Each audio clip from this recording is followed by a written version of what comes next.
Santapan Harian Senin 26 September 2022.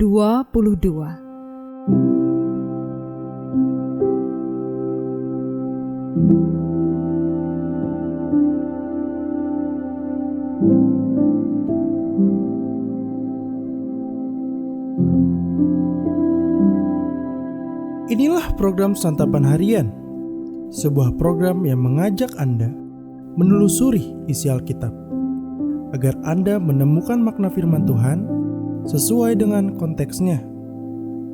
Santapan Harian tertuju bagi Anda yang ingin memiliki kehidupan rohani yang segar, kuat, dan sigap.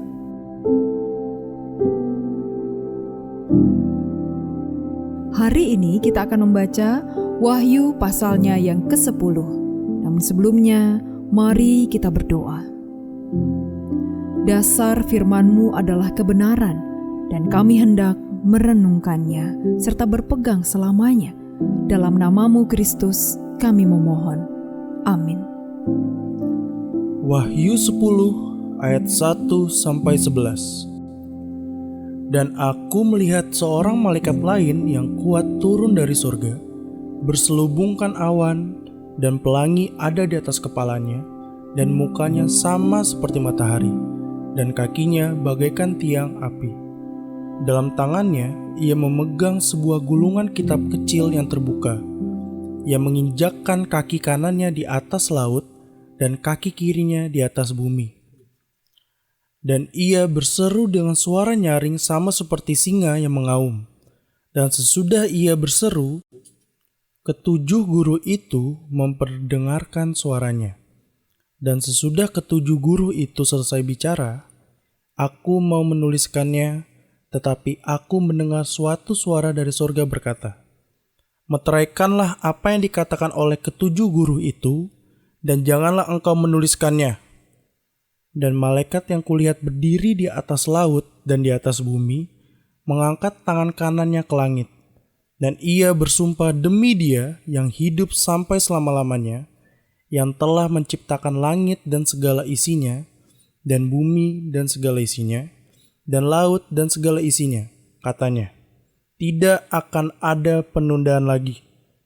Tetapi pada waktu bunyi sangkakala dari malaikat yang ketujuh, yaitu apabila ia meniup sangkakalanya, maka akan genaplah keputusan rahasia Allah, seperti yang telah ia beritakan kepada hamba-hambanya, yaitu para nabi. Dan suara yang telah kudengar dari langit itu berkata pula kepadaku, katanya, pergilah, ambillah gulungan kitab yang terbuka di tangan malaikat, yang berdiri di atas laut dan di atas bumi itu. Lalu aku pergi kepada malaikat itu dan meminta kepadanya, supaya ia memberikan gulungan kitab itu kepadaku. Katanya kepadaku, ambillah dan makanlah dia.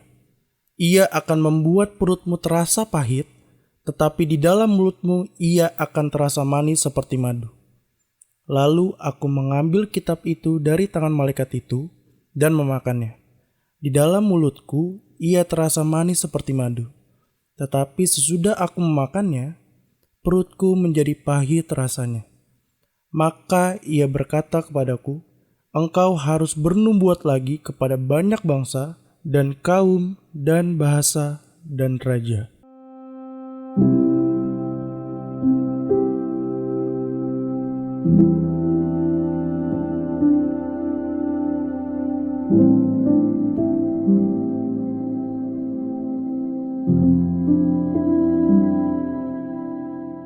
Sahabat Santapan Harian, penglihatan Yohanes tentang gulungan kitab mirip dengan yang dialami Yehezkiel. Gulungan kitab itu dimakan dan manis rasanya di mulut. Penglihatan itu menggambarkan peran Yohanes yang menerima penglihatan Tuhan dan memberitakannya sama seperti tradisi nabi-nabi Perjanjian Lama. Pesan Tuhan itu ada di dalam diri seorang nabi dan keluar dari mulutnya. Penglihatan yang dibawa Yohanes menyediakan visi untuk menghadapi penderitaan yang dialami umat Kristen mula-mula. Yohanes melihat suatu peperangan kosmis di balik semua penderitaan itu, dan bahwa naga besar dan pelacur Babel yang melambangkan kejahatan Imperium Romawi akan dihancurkan pada akhirnya. Memang dalam masa hidup Yohanes sendiri, Kekaisaran Romawi terus hidup dan berjaya. Namun, nyatanya pada hari ini banyak orang Kristen terus menghidupi visi Yohanes dan mengambil bagian dalam kesaksian hidup umat yang sudah ditebus oleh Anak Domba. Sementara, jejak politik Kekaisaran Romawi sudah jadi reruntuhan puing-puing sejarah atau artefak museum. Memang Yohanes menyingkapkan penglihatan yang menembus realitas kehidupan sehari-hari. Yohanes meyakini adanya peperangan kosmis rohani yang sebenarnya selalu terjadi di latar belakang. Dengan cara ini, Yohanes mengajukan pertanyaan, siapakah sebenarnya pemenang dan penguasa dalam hidup ini?